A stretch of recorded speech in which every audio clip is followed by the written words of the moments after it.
Hello my dudes, and welcome to another video. I've been away for a little bit on vacation visiting Nashville, Tennessee for the past 2 weeks. It's good to be back making another video for you guys finally. Let's do this.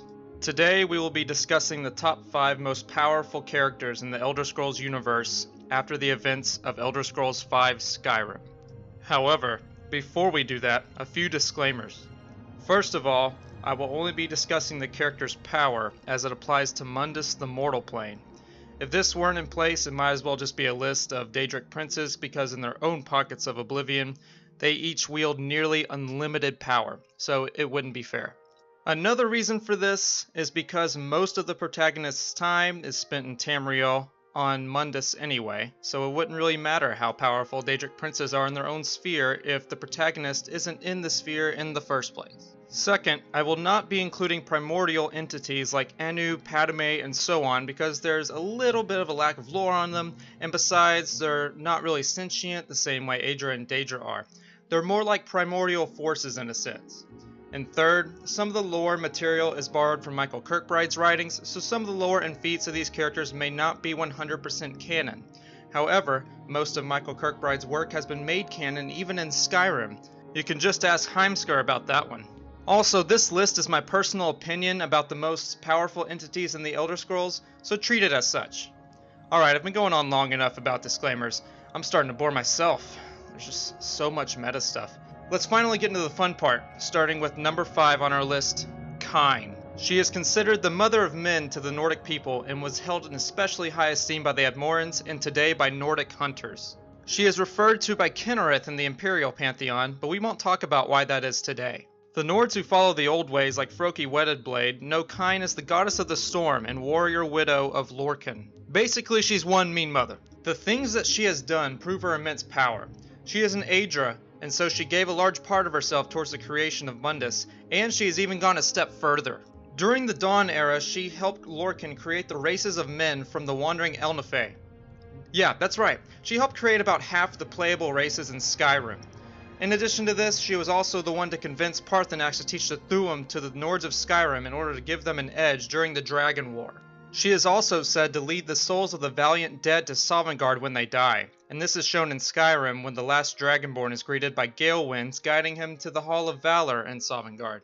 So let's get this straight. She created men, taught them how to speak the godly voice of the Thu'um, and guides them to the afterlife when they die. Talk about an awesome mom right there. I wish my mom could do that.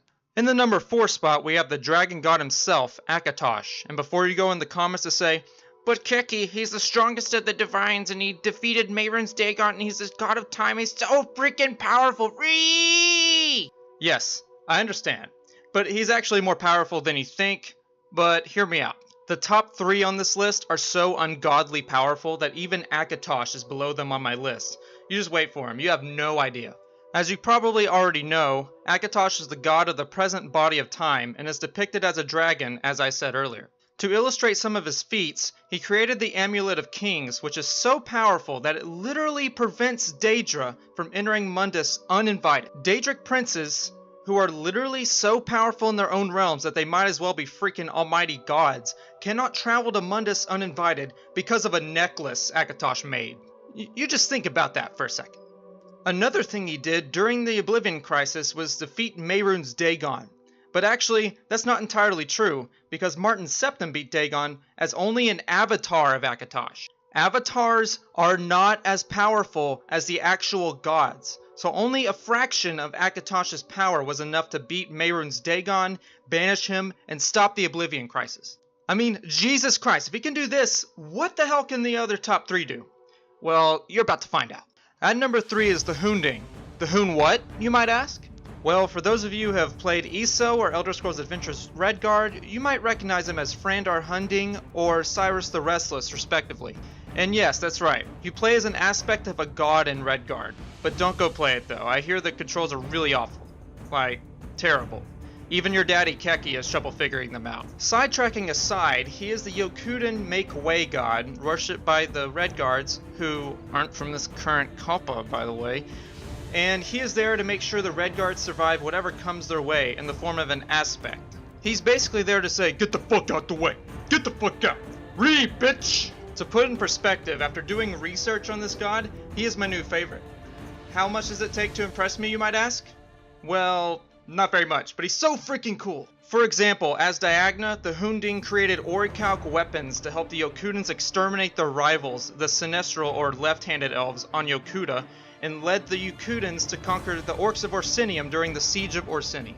As Frandar Hunding, he also helped drive back goblins to the east to make way for Redguard conquest. And finally, as Cyrus, he took back Stros Makai from Tiber Septim's imperial government by killing the Slode Nagasta, killing the dragon Nephala Largus, and killing Amiel Richten, the then governor of Stros Makai, and a real asshole if I do say so myself.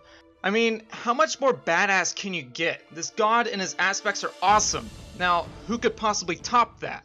Well, our number 2 spot, Vivek, can top the Hunding, the hermaphrodite himself. Vivek was an advisor to Nerevar before he became a living god. In order to become a living god, he betrayed Nerevar along with the other members of the tribunal and killed him before using the Heart of Lorkhan to become nigh immortal and almighty.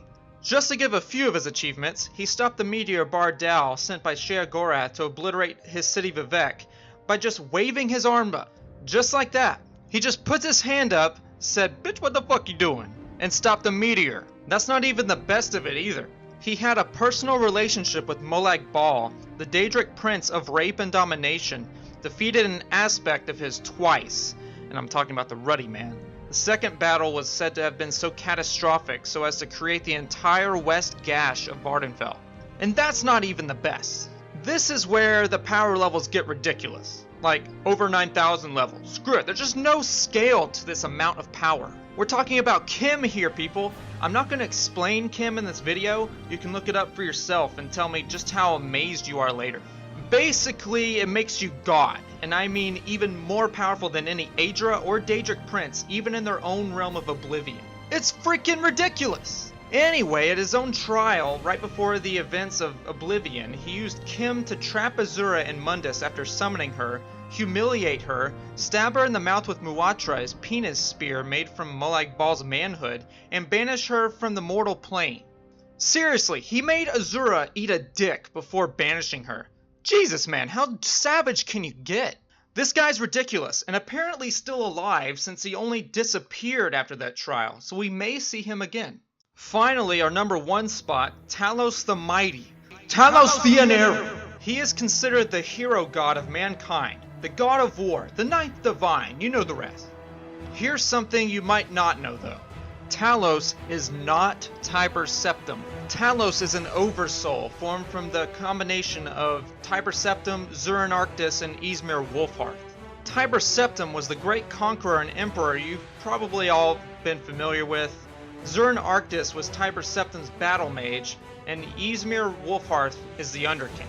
If you don't know about Zurin and Ysmir, I suggest you play Elder Scrolls 2 Daggerfall. You'll get very familiar with them.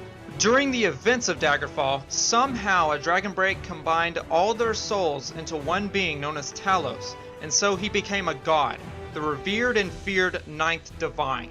One thing to note is that Tiber Septim learned Kim somehow during his lifetime, and so we can assume Talos also knows Kim as well.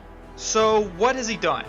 Well, as Tiber Septim, he was able to defeat the Hunding, Cyrus the Restless, during the Tiber Wars by using Kim to cast his sword out of existence retroactively, as read in Tiber Septim's sword beating with Cyrus the Restless. Not to mention, he also has the power of the Thuum because he's Dovahkiin.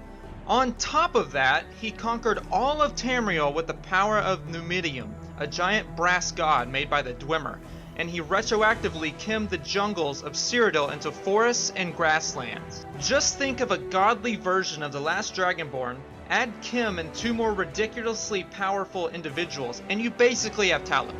You know what? I'm done. I can't do this anymore. Power is too much. This man or men or whatever, just too much. Why, Bethesda? Why? Subscribe and like and shit. Join the Discord, follow me on Twitch, links in the description. I'm gone. Oh, and watch my other videos. They're okay.